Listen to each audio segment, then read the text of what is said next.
First of all, thank you, Nasir and everyone for being here. जब बहुत सारे अच्छे लोग मिल जाते हैं तो काम होते वक्त ऐसी वो इमोशंस आ जाती हैं. In this film, I think the maximum help and love is from Nawaz bhai himself. A big round of applause for Nawaz bhai, honestly. मैं बार बार ऐसा कहता हूँ जो मैं सिर्फ अपने बारे में कहूँगा, दूसरों के बारे में नहीं कहूँगा. स्टार जो है वो पोस्टर पे आ जाता है, सारा श्रेय ले जाता है, लेकिन एक्टर्स लाइक नवाज भाई and Zeeshan are the one who make us look really nice. So thank you very much. और मैं शायद इनसे उम्र में बड़ा हूँ तो मैं पेट्रोनाइजिंग साउंड नहीं करना चाहता, but I just want to tell honestly that this film जब आप देखेंगे, so the nicest parts in the film are the enactment और जो राहुल ने लिखाई की है और डायरेक्ट किया है. So I hope you enjoyed. जहाँ तक रोने का सवाल है, मैं असली में नहीं रोता हूँ. असली में मैं अपने बाथरूम में रोता हूँ और वहाँ मैं किसी को नहीं घुसने देता. तो वो मैं कभी नहीं दिखाऊंगा. ये हमारा फिल्मी रोना है, तो यहाँ पे मैं कर लेता हूँ कुछ आँख में उंगली डाल के, कुछ फीलिंग करके. बट ऐसी दुआ मत करो कि मैं ज़िंदगी भर रोता रहूँ. हाँ, और स्पेशली ट्रेलर के वक्त मत करो यार, हम ये डिस्ट्रीब्यूटर्स वगैरह जो होते हैं ना. And I was talking about the fourth वाला जो आपका शेड, third शेड जो है आपका, and that is Shahrukh Khan being the bad boy. अब ये भी आप बाथरूम में होते हैं क्या? या फिर in real like yeah. How much of a bad boy are you in real, Shahrukh?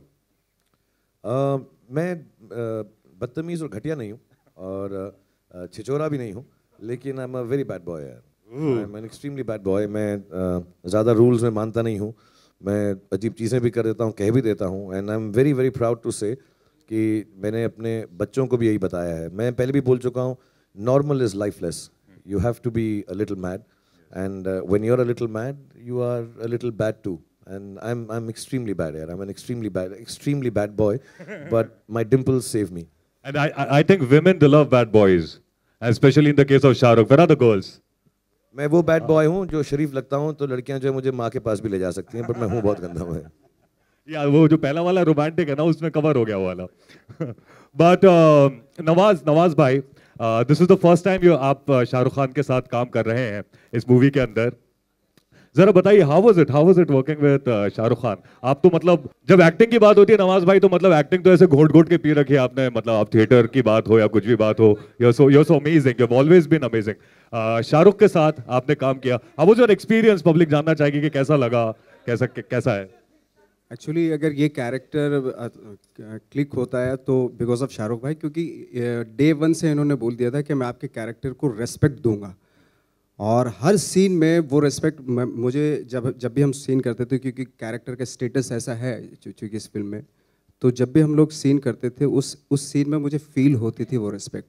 I think जो अगर वो स्टेटस वाइज या वट एवर जो भी उसकी परफॉर्मेंस है फिल्म में, तो just because of him. That's so fantastic. क्योंकि क्या होता है ना, कैरेक्टर जब सीन होता है तो वो गिव एंड टेक होता है. अगर सामने से मिलेगा ना तो ही जब आप उस कैरेक्टर को जो ऐसा कैरेक्टर, जब आप उसको इज्जत देंगे, जो सारे कैरेक्टर्स को एक कैरेक्टर को उस नज़रिए से देखते हैं जो वो कैरेक्टर है, तो ऑफकोर्स अपने आप में ही वो कैरेक्टर आधे से ज़्यादा एक्टिंग में ही हो जाती है. That's fantastic. Ladies and gentlemen, we have the producer and director. We have Ritesh and Rahul here. Hello guys, how are you doing? Hi. First time I think the director and producer are late. हाँ, ऐसा कैसे हो गया? मतलब Shahrukh was the first one to enter. Is it like this always? Shahrukh is always the first one to enter. I think right now he's turning a new leaf with Rais. अच्छा, we're changing. 9:30 बजे घर से भी निकल गया था आज भी यार सुबह. शाहरुख, आपने अपनी करियर की शुरुआत में एंटी हीरोज वाले रोल काफ़ी किए थे, डर, राम जाने, और फिर बाद में डॉन में भी आपका वो एंटी हीरो वाला अंदाज देखने को मिला. रईस में भी कुछ वैसा ही है जिसमें आप नेगेटिव शेड्स में हैं. तो क्या इसे एक कॉन्शियस डिसीजन माना जाए कि इतने सालों बाद वो जो आपने एक्सपेरिमेंट शुरुआत में किया था, या आपको सिर्फ स्क्रिप्ट पसंद आई और आपने हाँ कह दी? एक्चुअली यार मैं एक दरख्वास्त करूँगा कि मैं बहुत कोशिश करता हूँ, शायद मैं पूरा नहीं उतरता उस कोशिश पे, कि हर फिल्म जो है पिछली वाली से अलग हो. तो व्हेन यू स्टार्ट सेइंग कि वैसा ही टाइप का है, तो मैं कोशिश करता हूँ कि डॉन टाइप ना हो, मैं कोशिश कर रहा हूँ कि ये डर टाइप ना हो, मैं कोशिश कर रहा हूँ ये अंजाम टाइप ना हो. क्योंकि ऐसा टाइप हो जाना फिर वही फिल्म करने का फिर मकसद नहीं बनता नई फिल्म करने का. इसमें थोड़ा सा अलग है, क्योंकि ये एक बचपन से लेके बड़ी उम्र तक 50 या 45 तक की कहानी है. और मुझे ऐसा नहीं है कोई कॉन्शियस डिसीजन है मैं बुरा आदमी करूँगा, कोई अच्छी कहानी लिखेगा बुरे आदमी की तो तब करूँगा। जैसे हमारे डॉन के प्रोड्यूसर ने कुछ सालों हो गए तीसरी वाली नहीं लिखी, बैठे रहते हैं काम कर, दूसरी पिक्चरें बनाते रहते हैं, पता नहीं फुकरे टुकरे बनाते हैं, डॉन 3 नहीं बनाते। तो जब लिखेंगे तो तब इंशाल्लाह अगर मुझे बोलेंगे तो मैं करूँगा।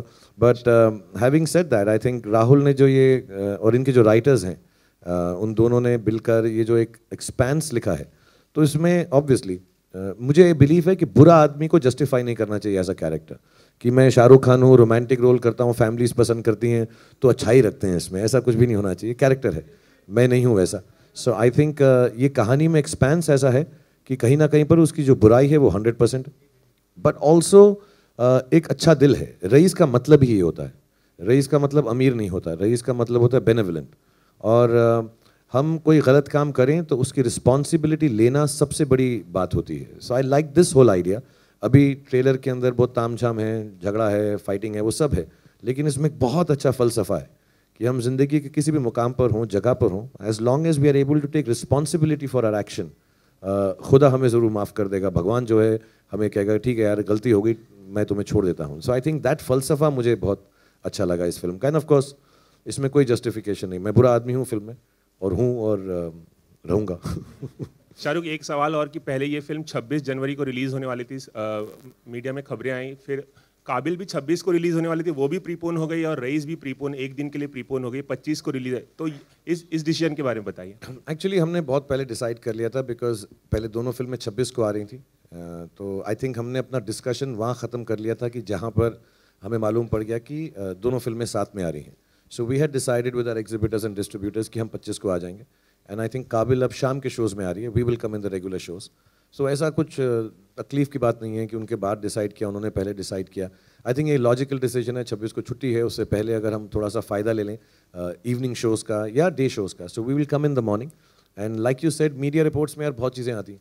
अब हम जो है जेन्युइनली, मैं फिर से ये बोलूँगा सबको कि जो प्रोड्यूसर अनाउंस करे वो होता है। So I think we had kept it कि हम ट्रेलर के दिन ही अनाउंस करेंगे कि फिल्म की रिलीज़ कब है, बिकॉज वो एक अपना मार्केटिंग थॉट है कि यार हमारी तरफ से जो आए। दूसरा पोस्टर, ये मैं बार बार बोल रहा हूँ, 2015 में टीज़र, 2016 में ट्रेलर, 2017 में पिक्चर, ऐसा शायद दुनिया में कभी नहीं हुआ है। So we wanted to be clear कि अब हम जो बोलें, अब मतलब जैसा बोला है अब तो आ ही रहे हैं, तो अब हम 26 करें, 25 करें, 27 करें, पूरा सोच समझ के when we spoke to everybody we had decided, so we thought we will wait till the trailer and announce it. Nawaz भाई, आपके लिए एक सवाल है। आपने सलमान और आमिर के साथ भी काम किया है, शाहरुख के साथ काम करना कितना इंटिमिडेटिंग था आपके लिए? कितना क्या किसी तरह का प्रेशर था जब शाहरुख के साथ आप काम कर रहे थे?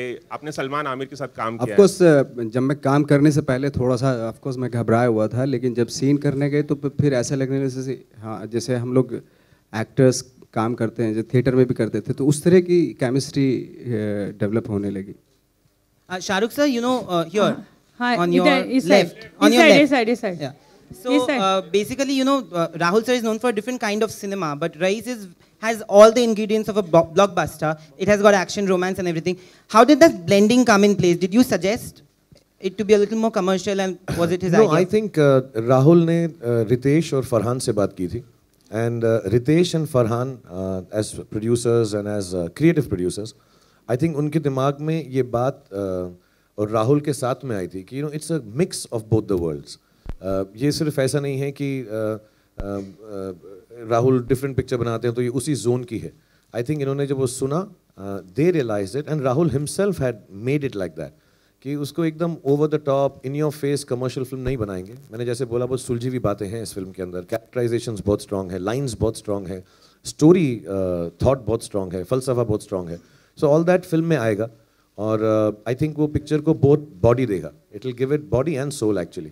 सो the decision, I think when they came to me, they had already kind of thought कि एक इंटरेस्टिंग मिक्स बनाएंगे कि कमर्शियल फिल्म जो अच्छी बात करती है। सो होपफुली नो, हमेशा सबका यही रहता है यार एक्चुअली अटेम्प्ट कि let's make a commercial good thinking film. बहुत बार फेल होते हैं, बहुत बार सक्सीड होते हैं, but I think the idea is that for all good filmmakers. So Rahul had already planned it, and I think Farhan and Ritesh recognized that very fast. Talking about Rais, the character, what's the one quality that you share with him?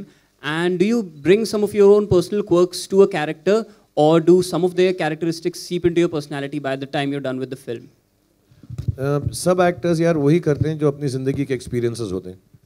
अगर मेरा कोई experience रहा है कहीं ना कहीं पर हमारे अंदर रहता है, वो नेचुरली भी रहता है, फिर प्रैक्टिस हो जाती है और कोशिश ये करते हैं उन्हीं एक्सपीरियंसेस को याद करके। तो हो सकता है मेरा एक्सपीरियंस जब मुझे रोना आया था और नवाज़ भाई का अलग हो, लेकिन एक्सपीरियंस रोने का ज़रूर है हमारी ज़िंदगी में कहीं पर। So we call upon that, या उसके बारे में सोचते हैं या कुछ देखा है, कुछ पढ़ा है। सो ऑफ कोर्स जो भी कैरेक्टर कोई भी एक्टर प्ले करेगा उसकी ज़िंदगी से ज़रूर कहीं ना कहीं जुड़ा होगा। हैविंग सेड दैट, मैं बहुत क्लियरली बताना चाहता हूँ और प्लीज़ ये लिख दीजिएगा और टीवी पे भी दिखा दीजिएगा कि मैं रईस जैसा बिल्कुल नहीं हूँ, वरना मैं अभी जेल में होता। तो मैंने ऐसी कोई ज़िंदगी में हरकत नहीं की है। मैं टी टोटलर हूँ। मैंने कभी भी इलीगल पदार्थ इस्तेमाल भी नहीं किए हैं और मेरा कुछ लेना देना नहीं है उसके जैसा उसका रोज़गार है। और as far as experience is concern, the last 15-20 minutes मुझे एक्चुअली नवाज़ भाई ने उस दिन बोला तो मैं बिलीव करने लगा। मुझे लगा कि मैंने काफ़ी जेन्युइन अपनी लाइफ से कुछ किया है उसके अंदर, in terms of emotion, not characterisation like that. फिर नवाज़ भाई ने परसों तरसों शूटिंग करते हुए बोला, यार उस दिन शाहरुख भाई आप काफ़ी जोन में थे। तो मुझे ऐसा फीलिंग है जो आखिरी 15-20 मिनट हैं कहीं फिल्म के, उसमें मेरे पर्सनल एक्सपीरियंसेस जो ऑफकोर्स सीन की तरह नहीं होंगे लेकिन कुछ मिलता जुलता उसमें ज़रूर है। शाहरुख भाई, शाहरुख जी दिस साइड। मेरा प्रश्न है, बोली दो, बहुत गुस्सा हो रहे हैं आप तो। हाँ, अपना टाइम शुरू, जैसा आपका टैगलाइन है फिल्म का, तो इसमें मैं पूछना चाहती हूँ कि समय, टाइम आपके लाइफ में कितना ज़रूरी है और इसको आप किस तरीके से फॉलो करते हैं, या हर किसी के लाइफ में कितना ज़रूरी होता है? पहले तो मैं ये बात को बता दूं कि मैं वक्त पे ही आता हूं हर जगह, तो आप जानते हैं।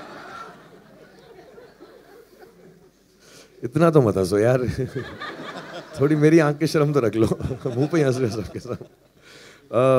मुझे लगता है वक्त का जिंदगी में बहुत बड़ा रोल है। मैं वक्त पर आता हूं, एक दिन लेट आता हूं, और रईस के साथ तो पूरा 1 साल लेट आए, मगर वक्त पर आए। डेट यही थी, साल बदल गया। आई थिंक सबकी ज़िंदगी में वो वक्त, यू कांट कंट्रोल इट, तो आपको उसको सुनना ही पड़ता है। और मेरा बिलीफ ये है कि वक्त साइकिल होता है, तो अच्छा भी आएगा, बुरा भी आएगा, जैसे हमारे बड़ों ने हमको सिखा रखा है। और उससे जूझना नहीं चाहिए, लड़ना नहीं चाहिए। कभी अगर बुरा चल रहा है तो थोड़ा 1-2 स्टेप बैक करके, और कई लोग उसको रिपेयर भी करने की कोशिश करते हैं, मैं नहीं करता। मैं कहता हूँ अभी है तो ऐसा ही रहने दो। आई थिंक अपनी मेहनत करते रहो, अपना जो थॉट प्रोसेस है वो सेम रखो, जो आप पहले करते थे अच्छे वक्त के वक्त, चेंज मत करो। So it will all turn back to the right thing. But yeah I think people have good times and bad times. ज़िंदगी में हमारी जो सोच होती है वो चीज़ें बन जाती हैं, वो मोमेंट्स बन जाते हैं।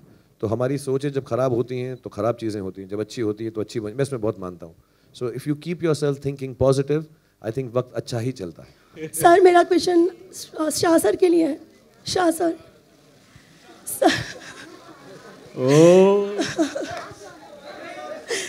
सर राहुल सर के साथ आपका एक्सपीरियंस कैसा रहा? बहुत गुजराती रहा। सारू छे एंड केम छो, मजामा आउ छे। बट बहुत अच्छा रहा। मैं बहुत इन्जॉय किया, बिकॉज सी वो जितना अच्छा लिखा है, डायरेक्ट किया है, वो तो सारी टीम करती है और वो हर अच्छा डायरेक्टर करता ही है। But the gentleness and the kindness, जिस तरह से इन्होंने फिल्म बनाई है, पेशेंस के साथ, बहुत तकलीफ होती है कि 2010 में कुछ सोचा, फिर 1 साल मेरा इंतज़ार करना पड़ा, नवाज़ भाई का करना पड़ा, फिर फिल्म बन के थोड़ा बहुत मेरी चोट की वजह से रुक गई एक 9-10 महीने के लिए। So I think somewhere down the line, जिस पेशेंस से और यू नो स्टिल बिलीविंग, उसी एक्साइटमेंट के साथ जो हमने पहले दिन शूट किया था, आई थिंक वो सबसे अच्छी क्वालिटी है। तो फिल्म के अंदर एक सीमलेसनेस है, ये ऐसा नहीं लगता कि 1 साल लेट हो गई है, या बनने में एक फ्रेशनेस है। आई थिंक वो रिटेन करना एक क्रिएटिव आदमी के लिए बहुत बड़ी बात है। So I thank him for bearing with all of us, with all the problems. हालांकि अब चोट लगी थी तो इससे उसको मैं रोक नहीं सकता था, but still it requires a lot of patience for a creative person to hang on, and the whole team you know which is hung on for 2 years, और सब बार बार वापस आते हैं। 2 दिन की परसों तक आ गए थे, आज भी हम कल एक शॉट ले रहे हैं नवाज भाई का। So we are taking all that and him, all of us. So I think the patience he has is fantastic, और बहुत अच्छी कहानी लिखी। ट्रेलर जब हमने देखा तो एक डायलॉग है उसमें, धंधे के लिए जो सही वो सही, धंधे के लिए जो गलत वो गलत।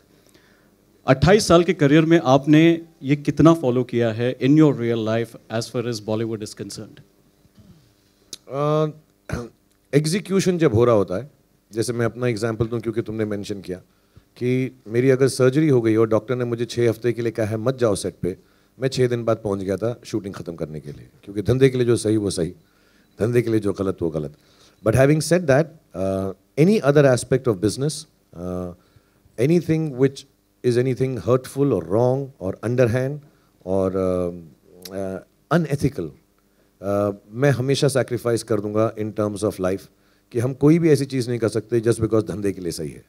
And having said that again, अगर मुझे लगता है कि हमारे काम के लिए कोई चीज़ सही है, we will always be kind and nice about it, but we'll stick to our guns and do the thing because belief होता है यार.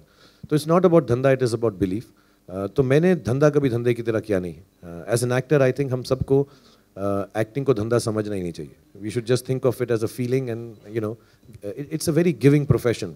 Of course we earn a lot of money and there's a lot of competition और बहुत ऐसी चीज़ें होती हैं जो लगती हैं कि कट थ्रोट होंगी, डॉग ईट डॉग होगी, लेकिन ऐसा नहीं होता. I think actors should try and retain the quality of innocence of giving.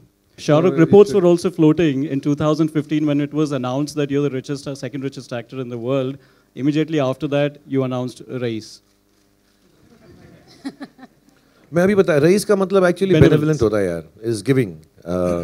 तो गिफ्ट तो मैं पिछले 50 साल से कर रहा हूँ, तो मैंने पहले पैदा होते ही पिक्चर का नाम रईस रख लेना चाहिए था. बट नहीं यार, ऐसा नहीं है. जिस दिन ये अनाउंस हुआ था उस दिन मुझको एक शादी पे डांस करना पड़ा था कि मैं हैप्पी न्यू ईयर की शूटिंग का सेट लगा सकूं, तो मैं इतना रईस था उस वक्त. सो नो, आई हैवंट, ऐसा प्लान नहीं होता यार, ये तो बहुत ही छोटी बात हो जाएगी कि यार पैसे आ गए, अभी मैं करता हूँ रईस पिक्चर अनाउंस कर देता हूँ. खुदा ना खास्ता नुकसान हो जाएगा तो गरीब अनाउंस कर दूँ क्या? Sir, Raees, Ram Sampath has given the background score of the movie and it looks very, very interesting. How pivotal is Ram Sampath's background score for the movie, and how was the experience of working with Sunny Leone for Laila's song, sir? We're very glad you asked about Ram यार, बहुत अच्छा music है. I think जान है picture की, क्योंकि उनका is he also from Gujarat? No. Okay. But what he's done is, no, why I asked seriously, because उसने जो local flavor in modern terms डाला है background में, he's done a lot of research, apparently spent many days there. तो मुझे तो बिल्कुल लगा ही नहीं, मुझे लगा he has knowledge of all Gujarat music. तो उसने उसको बड़ा मॉडर्न तरीके से यूज़ किया यार. अमेजिंग फ्यूजन है, क्योंकि हम नहीं चाह रहे थे कि जो म्यूज़िक वो पुराने ज़माने का लगे. It should look cool. तो आप इसकी जब थीम सुनेंगे, but it is with lot of instruments which are used more popularly in Gujarat. And उसने बहुत रिसर्च करके बहुत सारी चीज़ें डाली हैं उसके अंदर. ये जेन्युइनली ट्रेलर है. पिक्चर में जो उन्होंने काम किया है बहुत खूबसूरत है. I never go for background in my life for my own film, because वो किसी और की जॉब है. But I found it so intriguing. मैं बार बार जाके, मैं कल भी बोला यार चलते हैं एक बार. It sounds really nice what he is done to it. And उसमें कई जगह पे लिरिक्स भी यूज कर रहे हैं. It's very very nicely and very innovative. Khan Saab, we'll go back. Sunny was fantastic. Sunny was brilliant. Khan Saab, we'll go back to the business question. Good afternoon, this is Vikram Thapar from NDTV. To your right. Okay, I'm also waving at you now. तेरी film release हुई नहीं हुई अभी तक. Sir आपकी हो रही है, उसके बाद शायद हो जाए. अच्छा ठीक है. You were talking about business a little while ago, and business is being affected because of the cash crunch that we are facing right now. A lot of people are not going to the single screens. Raees looks like a film which will obviously, you're a star for everybody in this country and internationally. So do you think that the business will be affected in the single screens like it is already happening, or is Raees still a while away and things will get better? I think things will generally get better only. I think as the execution of the system takes place, as it would have taken some time, and it should, because it wouldn't have happened overnight. We all accept that. So I think just initially maybe, there must have been choices made by people that entertainment can take a back seat, or certain luxuries would take a back seat when there is a cash crunch to the ones that felt it, even people who attend single screens. But I think as we've been assured and as things are happening now, it is seeming to ease off. And yes, I think Jan or even another few days from now is better time period. And we did notice that with Diya Zindagi also. I was made to understand by distributors that there is a difference in terms of positivity to come and spend money for entertainment. Shahrukh, Rekha Khan, Navbharat time से. शाहरुख, जैसे आपने कहाँ है गा के बोल. अस्सलाम वालेकुम. मैं गा के बोलो कि मैं यहाँ हूँ. यहाँ मैं यहाँ. शाहरुख, जैसे आपने रईस को डिफाइन किया, रईस की बहुत सारी डेफिनेशन हो सकते हैं. मैं आपसे ये पूछना चाहती हूँ कि आपने कब रईस फील करते हैं आप, क्योंकि रईस की बहुत सारी डेफिनेशन हो सकती हैं. जेन्युइनली कभी कोई अच्छा काम हो जाए और मेरा एक फ़लसफ़ा है कि अगर अच्छा काम करो, चैरिटेबल बात करो, चैरिटी नहीं चैरिटेबल बात करो, तो उसके बारे में किसी को बताओ नहीं, अपने पास रखो, लेकिन फीलिंग कभी कभी बहुत अच्छी होती है। कुछ अच्छी चीज़ कर जाओ, किसी और के लिए कर जाओ। सो आई मस्ट हैव फेल्ट, मैं घर में बोलूँगा क्योंकि कहीं पे भी हो सकता है, अपने बच्चों के लिए मैं कुछ करता हूँ जिससे वो खुश हो जाते हैं। छोटा वाला स्पेशली बोले आई रियली लाइक यू पापा, सो बड़ी खुशी होती है मुझे, बड़ी रईसी फील होती है छोटी सी चीज़ करके भी, even if it is just spending time. कभी कभी दोस्त होते हैं, कुछ लोग होते हैं, हम लोग साथ में काम करते हैं, कभी कभार काम करने में कुछ तकलीफ होती है और हमारा किसी से पहचान है, दोस्ती में कुछ हेल्प कर दो एक दूसरे की। सो देन आई फील कि हमने कुछ अच्छा कर दिया विदाउट कंडीशन। जब कुछ अनकंडीशनली किसी के लिए कर दो, प्यार में कर दो, बांटने में कर दो, मोहब्बत में कर लो, यारी में कर लो, I think you really feel nice. I think उसी फीलिंग को रईसी बोलते हैं।